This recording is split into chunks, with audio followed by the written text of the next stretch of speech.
Hey guys, today I'm going to bring you a review of another really cool piece of fitness equipment. But do me a favor, if you guys are enjoying these fitness reviews, leave a comment, leave a like, subscribe to the channel, and let me know what you think if you're getting value out of these equipment reviews.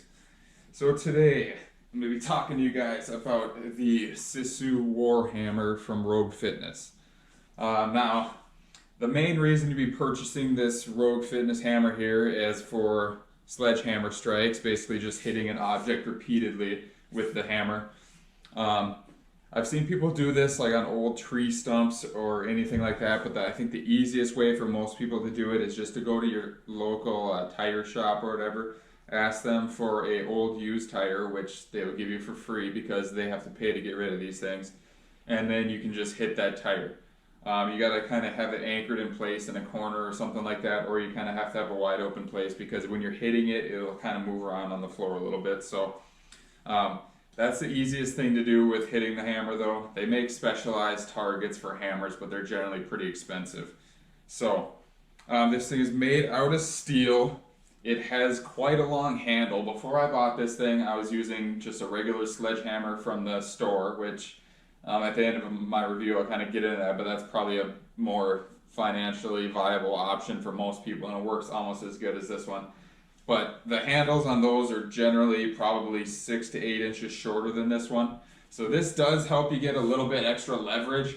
Unfortunately, if you're doing it inside, I mean, I got a 9-foot ceiling in here, so I could probably get away with it. But if you got a shorter ceiling, or if you got like some light fixtures or something hanging from the ceiling, obviously you don't want to hit that with this and break it. So the shorter isn't always less good. Sometimes the longer stuff isn't going to be better, but it does have a nice long handle. It's fairly easy to grip. I think it has like a powder coating or something on it, so even when your hands are sweaty, you kind of have a decent grip on it.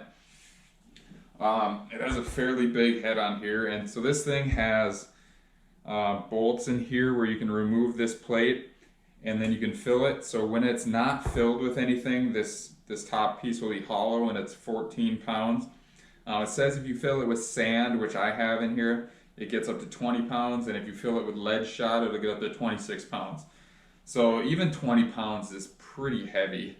I mean, if you're doing shorter bouts of stuff, you're not doing tons of hammering with this, 20 pounds is definitely heavy. It adds up over time. And if you're doing tons of hammering, 20 pounds is really going to fatigue your grip, and it's really going to give you a crazy good workout and pump. But if you're doing like a marathon type of stuff where you're doing like hundreds of sledgehammer hits in one day, you probably want to go with a lighter one, unless you really like pain and torturing yourself. But what I'll usually do for this one, I used to do a lot of Tabatas, and I don't really like that. I kind of got away from it just because by the time you get, if you guys are unfamiliar with the Tabata, it's 20 seconds on, 10 seconds off for eight rounds. So you're working twice as hard or twice as much as you're recovering, and you're taking a break. So, I mean, you start out really good, but by the end of it, you're just fatigued, and you're not really giving full effort there. And you're putting quite a bit of stress on your body because you're not giving it much time to recover. So I've kind of moved away from that, and I've gone to like 15 seconds of hard hammering and then 45 seconds of like active rest, which is basically just walking around. You can switch to something for lower body maybe, and then for resting, like maybe jump rope or something like that, or even just like body weight squats, and then going back to hammering. And I definitely like that better.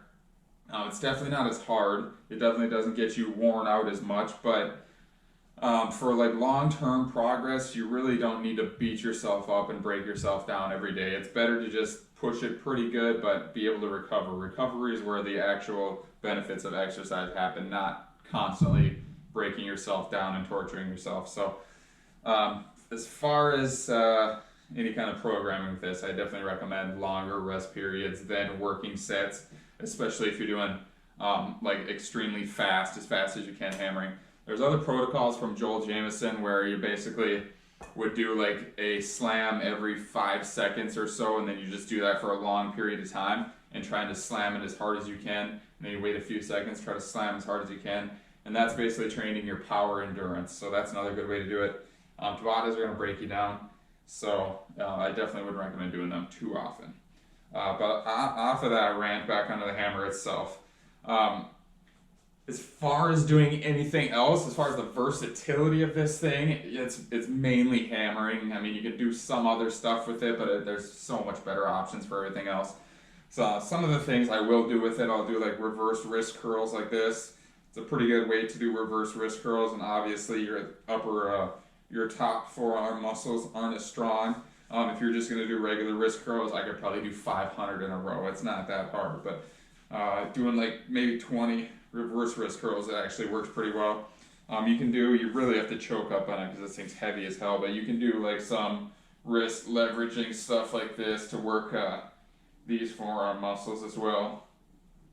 And I mean, you could do like kind of like curl press type of stuff if you're not very strong, but if you're a strong person, which if you're going to buy a 20-pound or a 14-pound or a 26-pound hammer, you're probably going to be strong enough that you're not going to be curling and pressing a 20-pound hammer. So maybe for guys, if you're a really strong guy and you're using this for hammering, and then you can also give it to your wife or girlfriend or maybe even your teenage kids or something, they could probably get a pretty decent workout out of curl press or any other type of stuff you could do with it.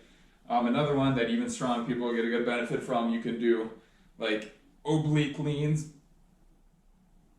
And that's pretty challenging. But yeah, as far as versatility, its main use is going to be hammering stuff.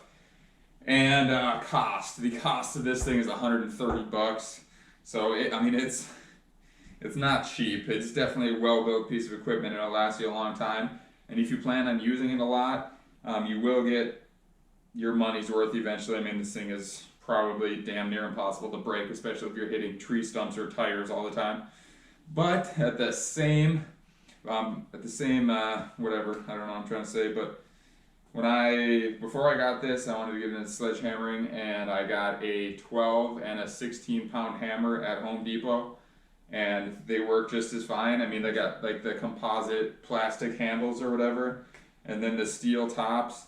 Even though the handles seem a lot flimsier than this, I have never had a problem with them. I've hammered them thousands of times onto tires or whatever, and never had a problem. Then never even came close to breaking. I mean, these things are meant to break down construction sites and just demolish things. So even your normal sledgehammer at the store, you're going to be able to get quite a bit of use out of.